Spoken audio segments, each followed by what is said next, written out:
Hello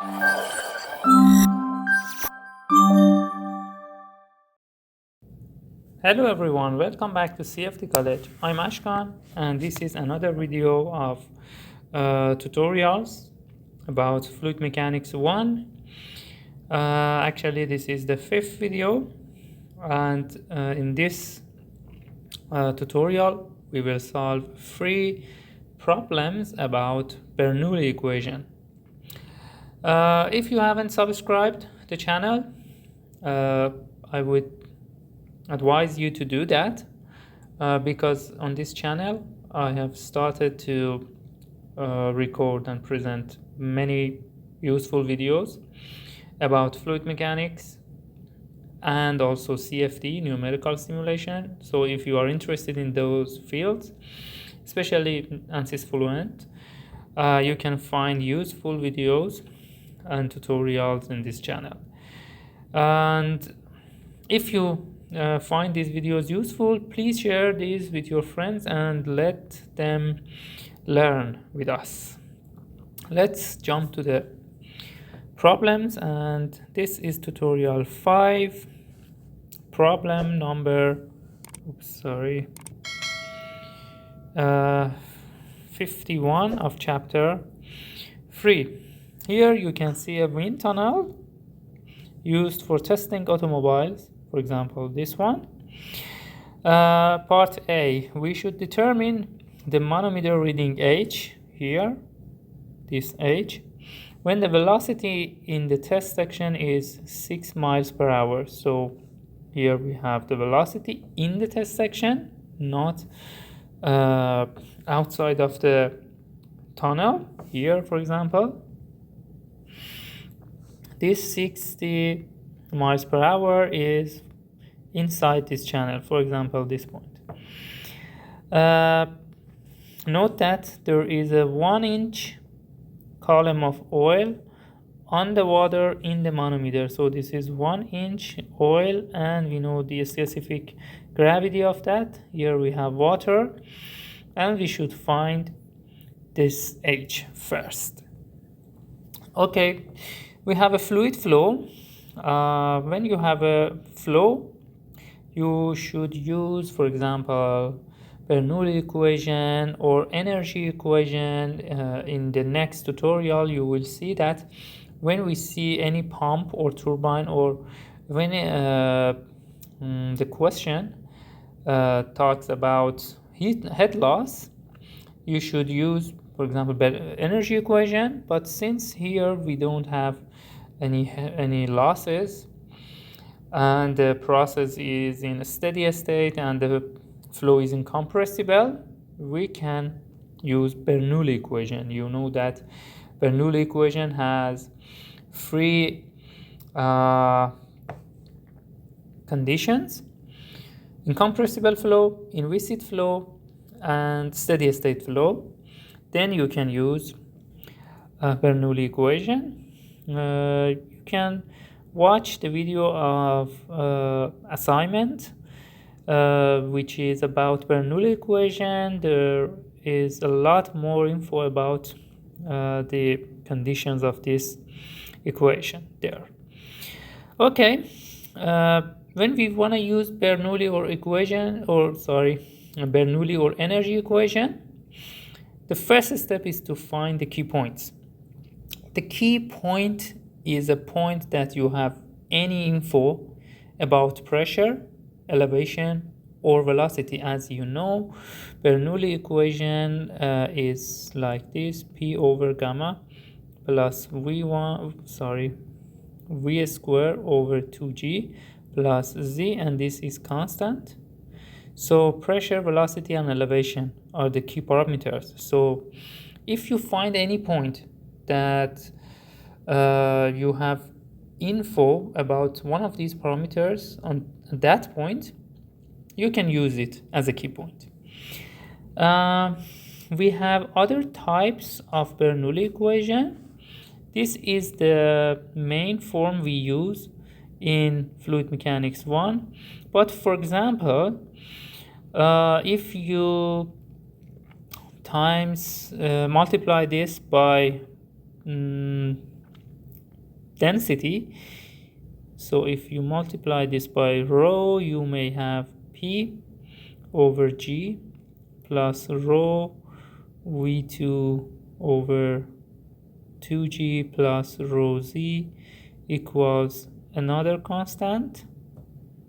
If you multiply this by gamma, you may have P plus 1 over 2 rho V2 plus gamma Z equals another constant. So as you can see, we have other types, but this is the form that we use in mostly in fluid mechanics. So in these problems, first we should identify the key points. For example, in this channel, we know we know velocity inside the channel. And for example, this point is 60 miles per hour. You can understand that this point is above this manometer because we can use this manometer to find the relationship or the value for the pressure of this point. So this is one of our key points. It's obvious. That's why we place this manometer here. And we should find H. So we should choose the point above this manometer. Another point is, for example, here outside of the tunnel. Why? Because here, we have atmosphere. So we know pressure, and we also have steady or still air. So we know velocity. So see, I am trying to find some points that I have some info about one of these parameters: pressure, velocity, or elevation. And if I, for example, choose a point here in front of this point, we can talk about the elevation. Although in fluid mechanics, or for example in such these problems that we don't know anything about elevation, for example between this point and this point and this point, it is assumed that the elevation is not important, or let's say the elevation is equal at these points. And it's not a bad idea, not a bad assumption. Why? Because we are working with air here. This is a wind tunnel. Air is flowing inside it. And as I mentioned many times, for gases, for example here, the pressure at all the points are equal. Why? Because we are neglecting the hydrostatic pressure, gamma H, because density is low for gases. That's why in this specific problem where we have air, we can make this assumption simply. Or you can say, okay, I will choose some points, for example here and here, and they are at the same elevation. But there is no need to do that, since we are working with air, since the fluid is air. You can neglect the elevation difference. Okay, so this is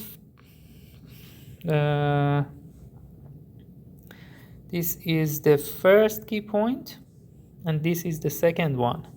Why I choose this one as the first and this one as the second? Because the flow direction is like this, so you should always follow the flow. In the manometers, since the manometer fluids are still, there is no flow, so it's not important whether you can start from this point and move towards this one or vice versa. So in using Bernoulli equation or energy equation, you should always follow the flow. For Bernoulli equation, it might not be problematic, but in energy equation it's really important. Okay, so from point 1, if I move to point 2 and write down Bernoulli equation, P1 over gamma plus V1 square over 2G plus Z1 should be equal to P2 over gamma plus V2 square over 2G plus Z2. Now is the time to think about what we know about these parameters, pressure, velocity, and elevation at these points. At point 1, we know that here we have atmospheric pressure, so P1 equals 0 since we are working with gauge pressure, and air is we have still air here, there is no flow outside, so V1 equals 0. And as I mentioned, Z1 equals Z2, but we don't know the pressure at point 2, but we have the velocity. So this term is 0, this term is 0, and these terms are cancel each other. Oh, these terms cancel each other. So what do we have? These are the remaining terms. P2 over gamma equals minus V2 square over 2G. Okay, gamma equals rho G. So basically, P2 equals minus 1 over 2 rho V2 square. So we can find P2 minus 1 over 2. Density of the air 0.00238 slugs per cubic feet times 88.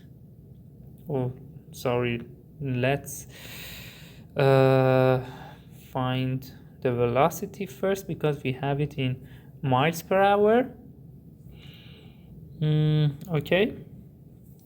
So V2 equals 60 miles per hour, and we know that every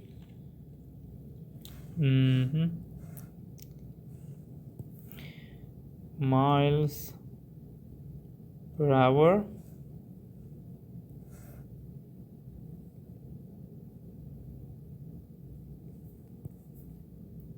so we know that every 5,280 feet equals 1 mile,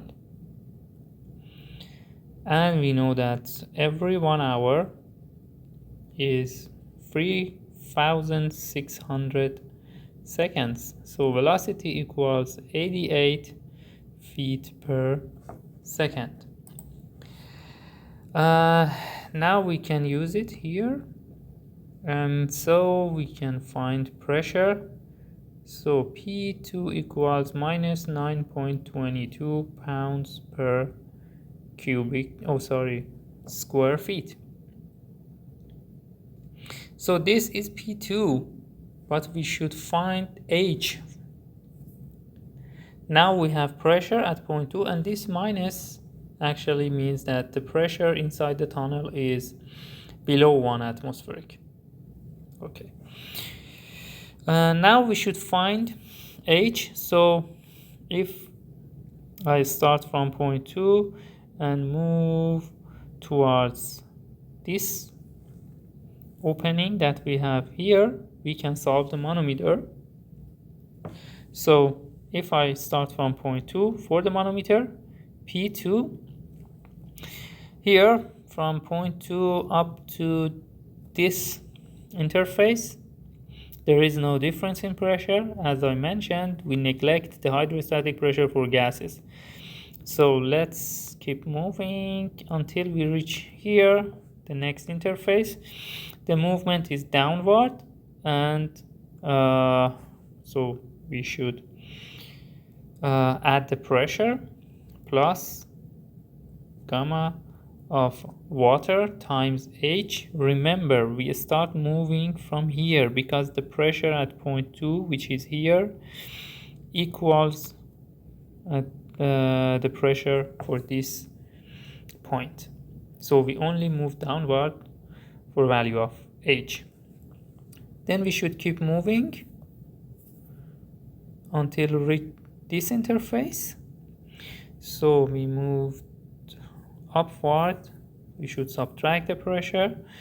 Sg times gamma of water, we don't know the specific weight of oil, and the distance is 1 inch, 1 divided by 12 feet. It's important, don't forget that.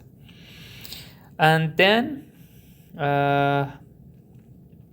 we are at opening here, so pressure equals P ATM, which is 0. So now you can solve this. P2 is minus 9.22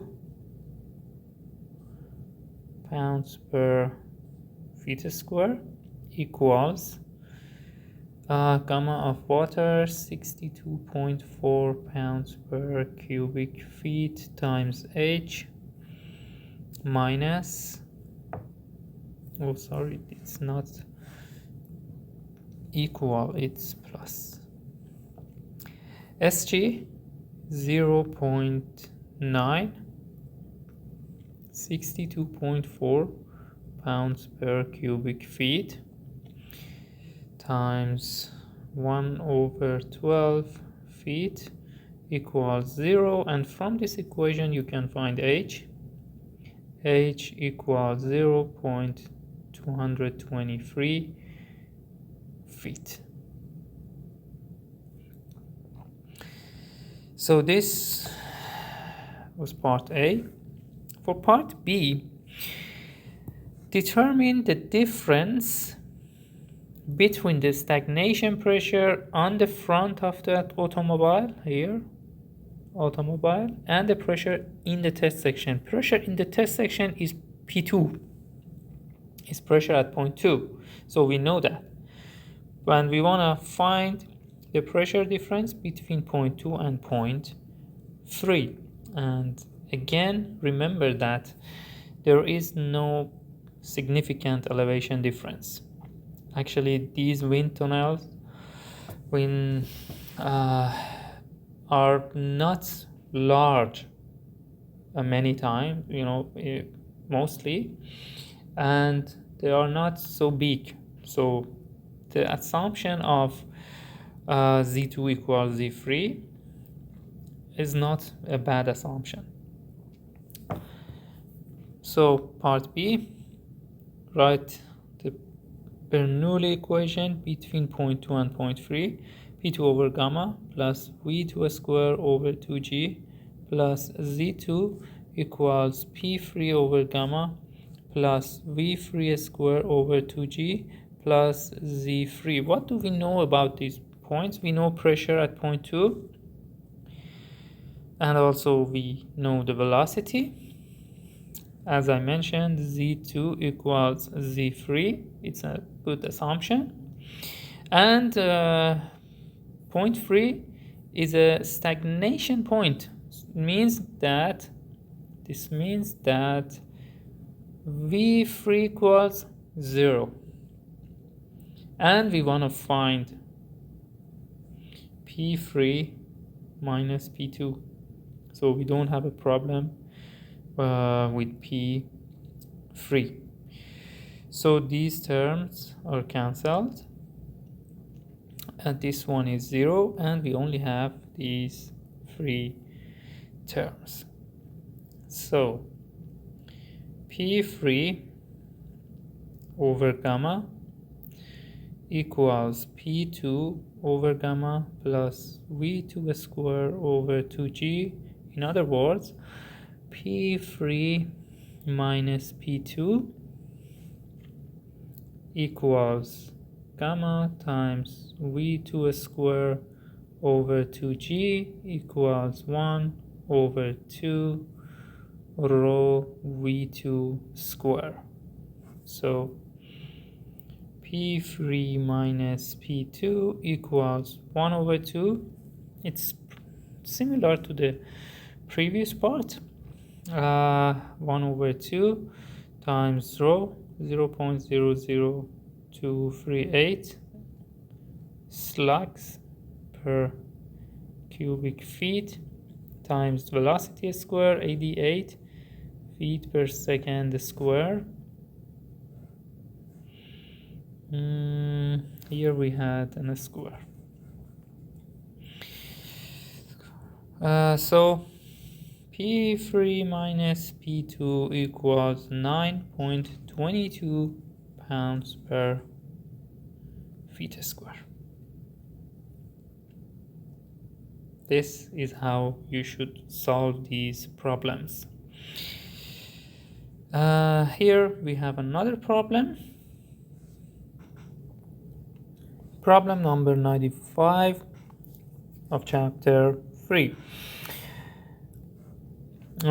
Water is siphoned from a large tank and discharges into the atmosphere here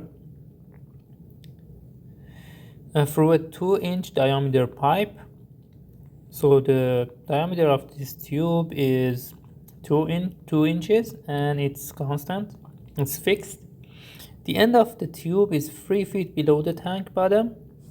This is 3 feet, and viscous effects are negligible. As I mentioned, this is one of the conditions of Bernoulli equation. Determine the volume flow rate from the tank. Okay, it's easy. It's really easy for you to find it. As you know, the first step is to find key points. In these problems, every free surface is a key point here. So this is point 1. This is a key point. Why? Because we know on the free surface, we know that pressure is always atmospheric and velocity is 0. And the other key point is this outlet. It's obvious because here we have atmospheric pressure too. So this is point 1, here is point 2. Why? Because this is the flow direction. So this should be point 1 and this should be point 2.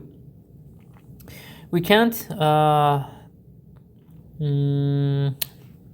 choose this point here because we don't know first the elevation and the second the pressure or velocity. So let's start from part A. We should write Bernoulli equation between point 1 and 2, P1 over gamma plus V1 square over 2G plus Z1 equals P2 over gamma plus V2 square over 2G plus Z2. So what do we know? As I mentioned, P1 equals 0, V1 equals 0. Why? Because we have a free surface. And at the exit, we know P2 equals 0 because this is another, we have another atmospheric pressure here, which brings us that we can understand that P2 is 0. Why? Because we are working with gauge pressure. In section B, we should work with absolute pressure, and you will see why. So far everything is good and we work with gauge pressure. What about elevations? If here, for example, is Z1 and here we have Z2, you should choose location for the axis, but it's obvious that we can assume Z2 equals 0 and then Z1 equals 3 plus 9, 12 feet. So if Z2 equals 0, Z1 is 3 plus 9, 12 feet. So this term is 0, this one is 0, this one is 0, and also this one. So only two terms are remained. V2 square over 2G equals Z1. So we can find V2 equals the square root of 2G Z1. We have the parameters, square root of 2 times 32.2 feet per second square times Z1, which is 12 feet.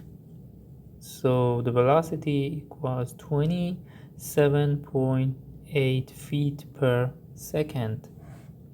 And we can find flow rate. Q equals A2 V2. The diameter is 2 inches. So Q equals pi over 4, 2 over 12 feet. Don't forget that, times velocity, 27.8 feet per second.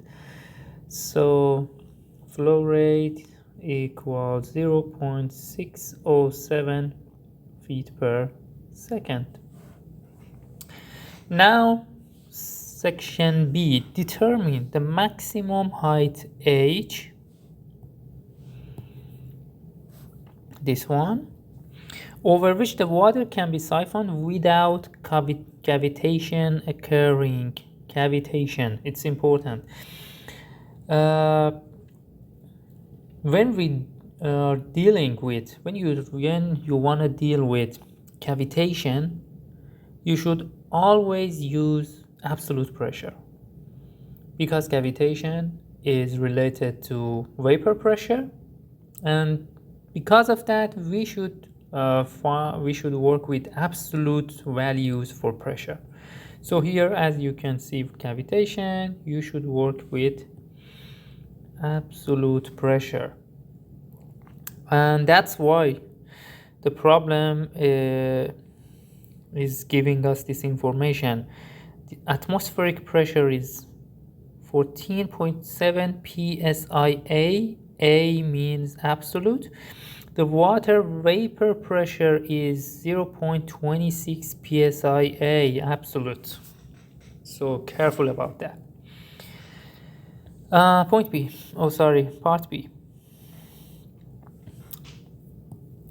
Let's identify key points. Here, the free surface is one of our key points again, and it's obvious that this is our another key point, point 3. Why? Because we should find the h, so it's obvious that we need this point. But let's think about it another way. As we move upward in fluid flows, pressure decreases. So here in this branch, the flow is moving from this point 3 to point 2, and the movement is downward, so the pressure increasing. I know we have loss in real life, but here there is no losses, so pressure increases. But in this part of the tube, pressure is decreasing, and we should make sure that pressure is not as low as vapor pressure. If pressure reduces to this value, we will have cavitation. So in this part, since pressure is increasing, there is no problem. The problem is here at this point, the point that has the highest elevation.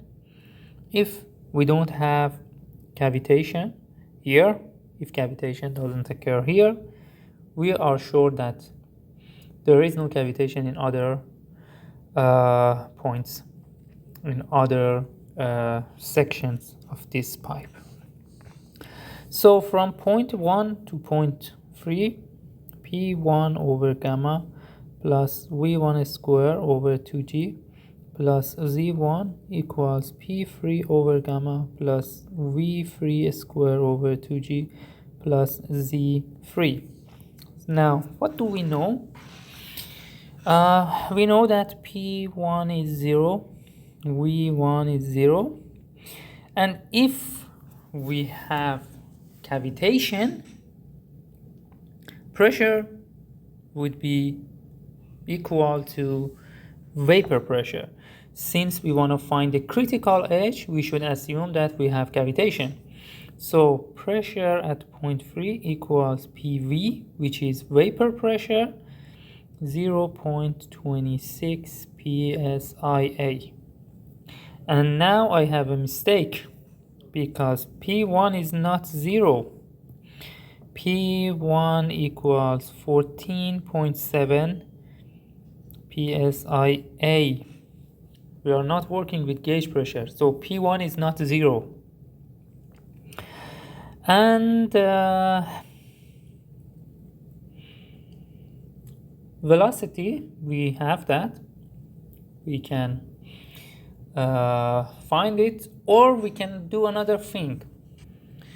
We can write the energy, write the Bernoulli equation between point 3 and point 2. In that way, V2 equals V3. But now I can use V2 that I have calculated in the first part. So I know V1 also, V3, which is 27.8 feet per second. So now you can solve it. You have all the information you need. P1 is, let's talk about the elevations. If Z1 equals 0, Z3 equals H. So basically this one is 0, and also this one, and we have other terms. So P1, which is 14.7 pounds per feet square, divided by 62.4 pounds per cubic feet, equals P3, which is 0.26 pounds per feet square, over 62.4 pounds per cubic feet, plus 27.8 feet per second square, over 2 times 32.2 feet per second square, plus H. And from this you can find the critical edge, which is equal 21.3 feet. But let's solve it using point 2 and point 3. So if I write the Bernoulli equation between point 2 and point 3, we have P2 over gamma plus V2 square over 2G plus Z2 equals P3 over gamma plus V3 square over 2G plus Z3. Now, again, you know that P2 is atmospheric pressure for 14.7 psia. V2 equals V3. Why? Because the diameter of the pipe is constant. So the continuity equation, the conservation of mass, tells us that velocity should be equal since the area is equal. And if Z2 is 0, Z3 is, if Z2 is 0, Z3 is 9 plus 3 plus H plus 12 feet. So this is 0. These terms are cancelled, and now you can find because you know the pressure at point 3, which is 0.26 psia. Now you can find this H. So it doesn't matter whether you choose to write the Bernoulli equation between point 1 and 2 or 2 and 3. Next problem number 99 of chapter 3. We have this pipe, water considered as inviscid, incompressible, flows steadily. These are the three conditions. Condition 1, incompressible. Condition 2, inviscid or without any loss. Condition 3, steady state flow. Water considered as these, flows steadily as shown in the figure below. Determine H, and we should find this H. So basically we have this manometer connected to this pipe. We know the flow rate, we know the diameter of this part. For this part is half feet, for this part is 1 feet. So careful, this means that the velocity is not constant, so you should be careful about this. But this problem has another important point. You can see two kinds of manometer. I would like to talk about them a bit for you to know. It's not important for solving this problem. You can solve it without knowing this, but it's good to know that. We have two different manometers. The first one is this type. The second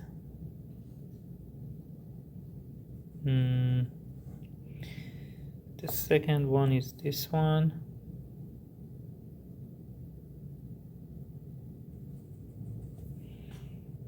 For example, we have a flow from right to left.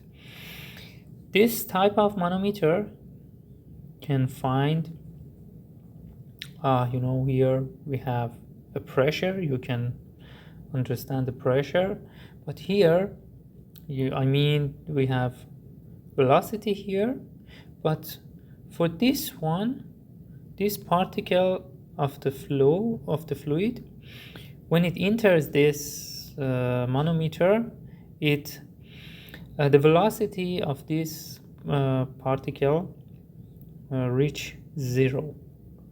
So here we don't have velocity for the fluid actually, because velocity is 0.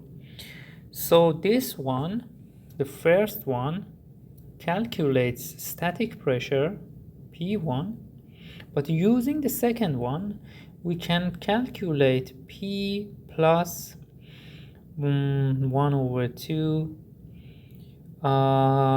rho V2. This is called static pressure,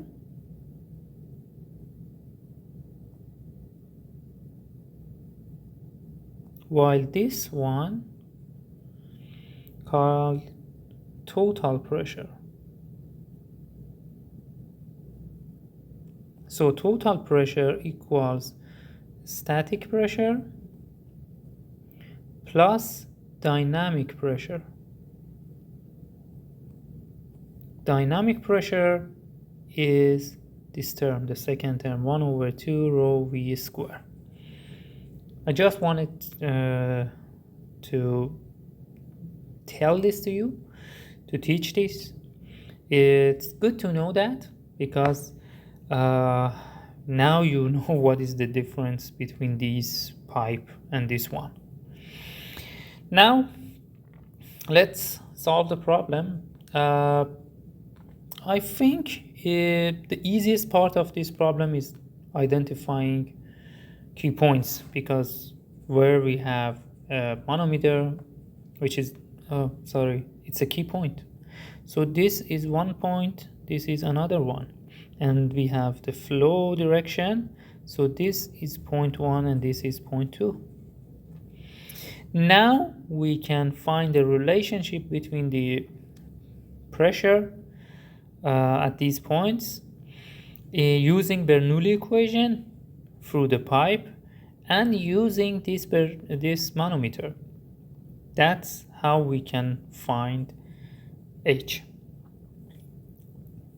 First, let's use the Bernoulli equation from point 1 to point 2 if I use Bernoulli equation.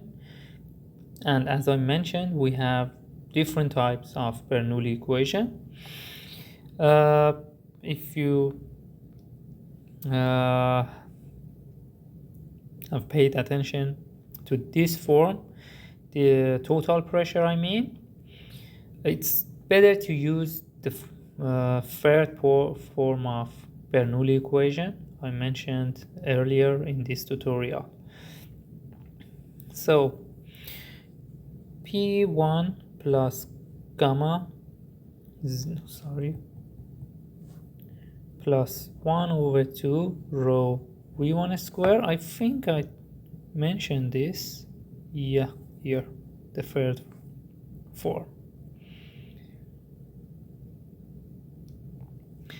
Plus Z1 equals P2 plus 1 over 2 rho V2 square plus, it's gamma here, Z2 times gamma.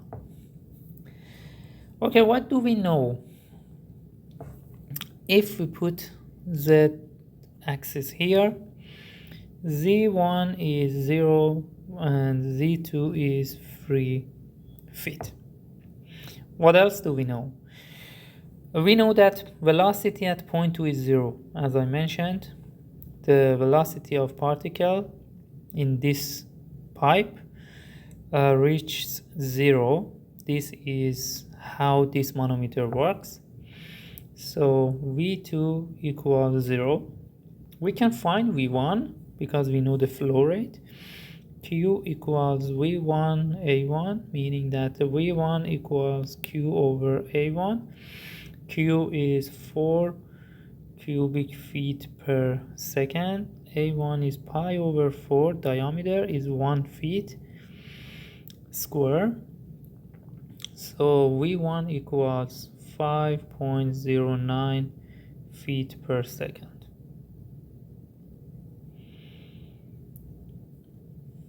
Okay. Now we have this P1 plus 1 over 2 density of the water, 1.94 slugs per cubic feet times 5.09 feet per second square. Z1 is 0 equals P2 plus this term is 0 and this term is also 0. Z2 times gamma. Gamma is 62.4 pounds per cubic feet times Z2, which is 3 feet. So we can find that P1 minus P2 equals 162 pounds per feet square. So we know the pressure difference. Now we can use the manometer to find H. Okay, it's important. We should we can start from point 1 and move towards point 2. So I start from this point and move this path until reach the first interface. The movement is upward, so I start from point 1, P1. The movement is upward, so the pressure should be the pressure difference should be subtracted minus gamma of water times this elevation difference. We have 3 feet here, and we need to consider here, for example, L. So from point 1 up to this interface is 3 plus L times L plus 3 feet. Then I move from this point to this point, the next interface. Should I? The movement is upward. Should I subtract the pressure difference? No. Be careful, guys. Here we have air, and where we have gas, pressure is constant. So here pressure at this point equals pressure at this point. So there is no need to consider this. It is really, really, really important. So there is no pressure difference between this point, for example, A and B. PA equals PB because we have air. Now I should move from point A to point 2. The movement is downward. I should add the pressure, gamma of water times from here to here is L plus H. L plus H, and now I'm at point 2 equals P2, and I know that P1 minus P2 equals let me calculate this first. Minus gamma L minus 3 gamma plus gamma L plus gamma H. So these terms are cancelled. They cancel each other. So P1 minus P2 equals 3 gamma minus gamma H.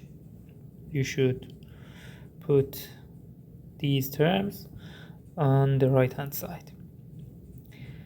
And we know that P1 minus P2 is 162 pounds per feet square. So now it's easy. 3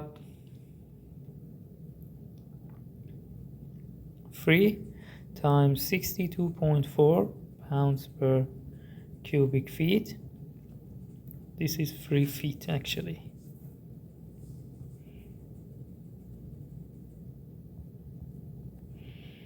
Minus 62.4 pounds per cubic feet times H equals 162 pounds per cubic square feet. So you can find H from this equation equals 0.4 feet. I hope you enjoyed. You've enjoyed this tutorial. I try to teach important points, and please, if you enjoy this and if you find this video useful and other videos in the channel, please share them with your friends, introduce us to them, and give us a thumbs up. Your comments and your like can be really helpful and supportive for me. Thank you for watching this video. Until the next video, take care of yourselves and bye bye.